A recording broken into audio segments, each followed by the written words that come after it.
Hello guys! For today's video ay magluluto naman tayo ng ulam for today ay yung ating ginisang sushini with tofu. Ito ay napakadali lang gawin at madali lang lutuin guys. So, ayan, piprito ko muna ang ating tofu and then nagisa ko dito ng bawang sibuyas. Ayan, yung una kong ginisa ay yung ating bawang. Yan, pag medyo ganyan na, brown na ng konti, ay ilalagay na natin ang sibuyas. Ayan. So, iniwa ko lang siya ng ganyang kalalaki. At kung meron guys, mas maganda nga guys, yung puting sibuyas ang ating ilalagay dito. Pero wala ako noon, kaya pwede na rin na yung pula. At ginasa na rin natin ang ating sushini.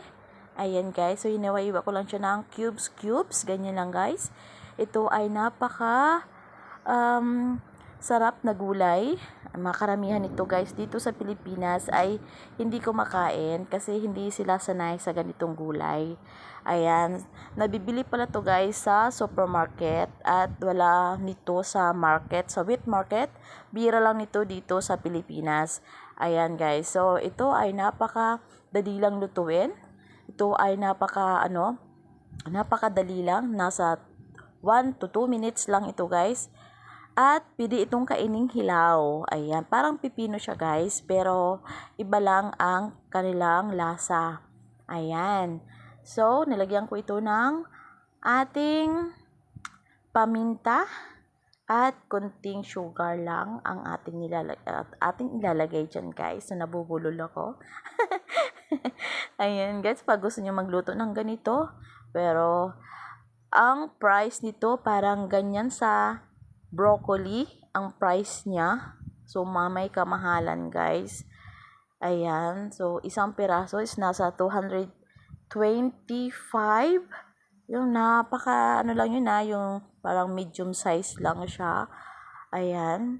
So, mahal talaga dito. Pero, pag nasa ibang bansa is napakamura lang nito guys.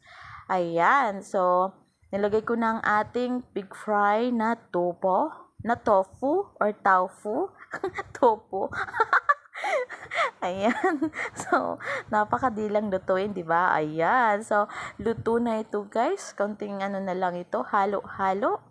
Ayan, para maluto ng konti at ma-absorb ang sabaw ng ating tofu. Ayan, guys. So, luto na ito at pwede na nating i-serve.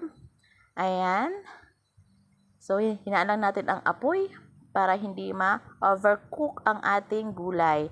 At nilagyan ko pa rin ito ng paminta para kasi kukulangan ako ng paminta. Ayan. At lalagyan din natin ito mamaya guys ng ating dried chili. Ayan, para medyo may tamis ang hang. Or may anghang, may kagat anghang ang ating gulay. Kasi yung lasa ng aking gulay ay medyo may tamis-tamis konti at may anghang. Ayan, nilagyan ko na siya ng dried chili.